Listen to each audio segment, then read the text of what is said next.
Hey guys, I'm Izdaisho and I'm here bringing you some Magic, and today I'm going to not be playing Magic. I'm actually going to be commentating over Magic. So Wingspan TT just uploaded his round 3 match, and I thought it was a really interesting match.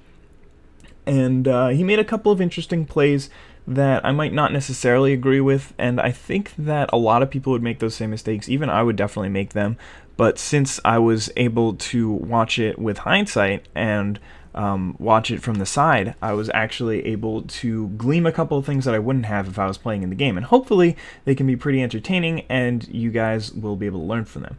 So I have this first clip, and all I'm really going to do is talk about this turn 2 play, and then I'm going to spend most of the time in this video just going straight over the game 2. But if you want to see the rest of this game or the other games, you should definitely go check out Wings' channel, and I'll leave a link in the description and an annotation on screen, and it'll be really good. You should hopefully you'll enjoy it, and you should get more of a background on how this tournament is going.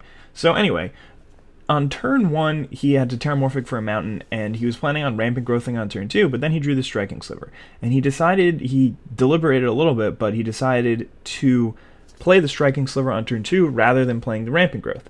So you really have to think of what does playing the Striking Sliver on 2 accomplish, and what does playing Rampant Growth on turn 2 accomplish. So by playing the 1/1, you are possibly able to get in for 1 damage, or if you draw a Predatory Sliver the next turn, you might be able to get in for 2. But generally, the point of playing your Striking Sliver out earlier is so that you can get in the extra damage. And I'm going to argue that, first of all, it's not that important to get that 1 damage through. I mean, 1 damage could sometimes be the game or not, but I think in this kind of situation, it is very unlikely to get in. I mean, if his opponent plays anything, even to Gather the Townsfolk, then he can't attack with the Striking Sliver. And that deck has a ton of 2-drops that he could have just played and walled it off. But even so, the best case scenario is you get 1 damage in. But the best case scenario for playing Rampant Growth is much higher. You will, first of all, be able to just next turn play the Hive Stirrings, which he played on 3, and you can also get the Striking Sliver out. So that's really the best case situation. And then this turn, when his opponent Fiend Huntered his Striking Sliver, he was able to Fiery Justice and kill it, and then also kill the Elite Inquisitor, which was good for him. But if he had done the other play, he would have had 4 mana now, and he would have been able to play his 5th land. And then if he had drawn something like Predatory Sliver or another Rampant Growth, then he would have been able to play that as well. So that would have been much more beneficial to him. And if his opponent hadn't played something like Fiend Hunter, but instead played Thraben Doomsay or Mentor the Meek or something like that, then he could have just tossed out his Thorncaster Sliver and just attacked in with those 3 guys, because he would have been at 5 mana already. And then it also helps because it thins your deck out a little bit because of land. But that's not really the point. The point is that it would have been a really interesting play, and I'm not sure if it would have worked out better for him this game. I mean, it's definitely going in his favor right now because he's got that Thorncaster Sliver to kill the Chaos. But if you want to see the rest of the game, then you're going to have to go over to his channel, because now we're going to switch gears and start the next game. This game is going to be the game 2 that Wing played in this match, which is round 3, if you want to go to his channel and follow along. But anyway, he starts off with a hand that's basically unkeepable, and then gets another one that's unkeepable. He has 2 basics, and that's the problem with these 3-color decks, is if you've just got 2 basics that are the same type, obviously, so 2 forests, 2 mountains, 2 plains, then you can't keep it. But fortunately for him, his 3rd one, he grabs a Terramorphic, and while this hand isn't the most incredible thing that he's ever seen, since it's only got 2 of the colors, it is still keepable, and he really wants to go get a mountain with that Terramorphic.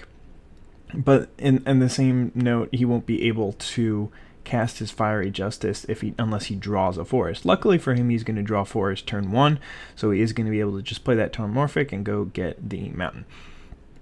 The mountain. So that's going to be really good for him. His opponent didn't start off with a Champion of the Parish, which is another good thing, since he doesn't really have the fastest start. Although if he did go with a Champion of the Parish, it's pretty unlikely that it would have grown out of range by the time he could Fiery Justice it, so he probably would have been okay there. But anyway, his opponent's just going to drop an Honor the Pure on turn 2, and that's one of the best cards in the matchup, just because it turns Fiery Justice into a much less powerful card, where originally Fiery Justice could get like a 3-for-1 pretty easily. Now you'll be lucky if it'll get you a 2-for-1, plus they just gain the life. So he drew a Predatory Sliver, which is pretty good for him. It kind of disrupts his plan of playing the Striking Sliver, but he'd rather just get the 2/2 out anyway, especially since Striking Sliver would just be a 1/1, which will be actually just weaker than anything his opponent could play because he has a Honor the Peer out. But getting the first strike is on the battlefield is nice because that means that by turn 3, when he drops another Sliver, he'll actually be able to block pretty well. So he's just going to take the 2 damage from the Doom Traveler. It's obviously not going to block with his Predatory Sliver. It's so much more valuable to him than the first half of the Doom Traveler is. But fortunately for Wing, his opponent doesn't even have any plays on turn 3. So if I'm playing against Avacyn's, then usually when my opponent has nothing on turns, plays a spell on turn 1, a spell on turn 2, and then has nothing on turn 3, still has 4 cards in hand, 3 open mana, I know that he's got something. But the thing is, the only real instant that he could play is Path. So, I mean, this is actually a pretty interesting play, since his opponent took the damage and then decided to Path. But it actually really makes sense because it could be that his opponent was going to save the Path to Exile until he found like a Bone-Sized Sliver, a Thorncaster Sliver. But once Wing played out his Hive Stirrings and he got the 6 power on the board, then his opponent knew that he would have to take care of the Predatory Sliver before it actually got out of hand. So right now, Wing is in a pretty decent position since he can play 2 spells on 1 turn. It was a pretty unfortunate draw since he drew a 6-drop and he's still 2 lands away from casting it, so he has to draw 2 lands. And if you think about it this way, your deck is about 40% land. So even if you just bump that up to 50% for the sake of making it easy to do the math, it'll still take 3 or 4 turns before you can cast it. So he's definitely not just 2 turns away from casting it. He's really 3 or 4. More likely, and it could be even more depending on the luck. But right here he decides to play around Restoration Angel, which is not a bad call since his opponent does still have 3 cards in hand and hadn't really done much this game, so keeping a hand with Restoration Angel is pretty obvious. And if he does play Resto, then he can just flicker the Doom Traveler and eat both the tokens, so that's pretty bad for him. And now here comes the part where I think that it could have been played a little bit better, and that a lot of people wouldn't see this play. So it's a little bit of a complicated board state in that there is an Honor of the Pure and a Geist Honored Monk on the opponent's side of the field.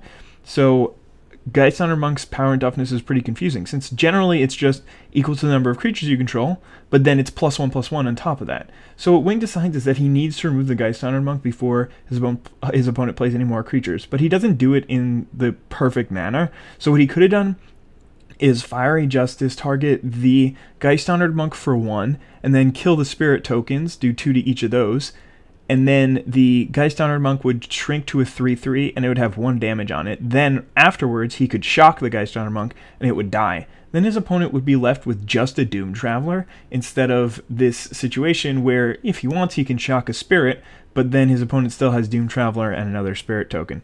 So definitely would have put him in a much better scenario. And then this next attack is a pretty good attack by Wing, I definitely think, because his opponent could triple block, and in that case you would be able to get a couple of the creatures. But what ends up happening is his opponent just double blocks, and the double block doesn't make any sense because it doesn't do anything. Wing can just use the Steelform Sliver to kill the Spirit before combat damage, or in first strike damage rather, and then the Doom Traveler will only deal 2 damage to it. But instead, his opponent just kind of wastes it and he double blocks. And then Wing also just uses a shock when he didn't really need to. If he had just killed the Spirit token, then it would just be a Doom Traveler and a Spirit token on the other side, and Wing would have 2 shocks in hand, and he can shock whatever he wants, and he didn't really have to use it right there. But basically, if Wing had followed my line of play, he would be in a lot better position. His opponent would just have a Doom Traveler out. He would have gotten in for 2 damage the turn before, and then it would just be a Doom Traveler and a Soul Warden staring down this board, where Wing really just needs to draw into a couple lands to hit his Gigantic Sliver. And instead, he is in the situation where he's down to 10 life, and his opponent can race him pretty easily to the point where he can actually die in the next 3 turns because he's on a pretty tight clock here. But what he decides to do, which I definitely agree with, given we are where we are, he should shock the Soul Warden and then start racing back. I mean, there is also some merit to just say, alright, you know what, I don't really care about this Soul Warden. I'm just going to shock one of these Spirit tokens, buy myself a couple extra turns, because then he would be on a 5-turn clock. and then hopefully I can draw that one more land that I need to get the Megantic Sliver out. But at the same time, I understand wanting to be aggressive in this situation, and I think that that was also a pretty good play.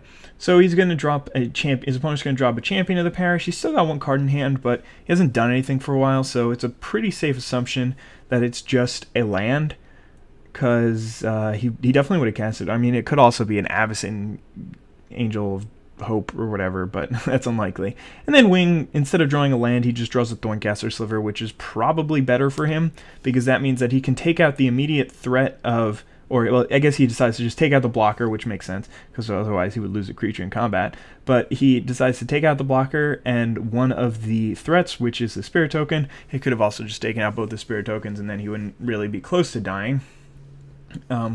Whereas now, yeah, I can't really think of any combination of cards that would just kill him at this point. I guess Gold Knight Commander into Gather the Townsfolk.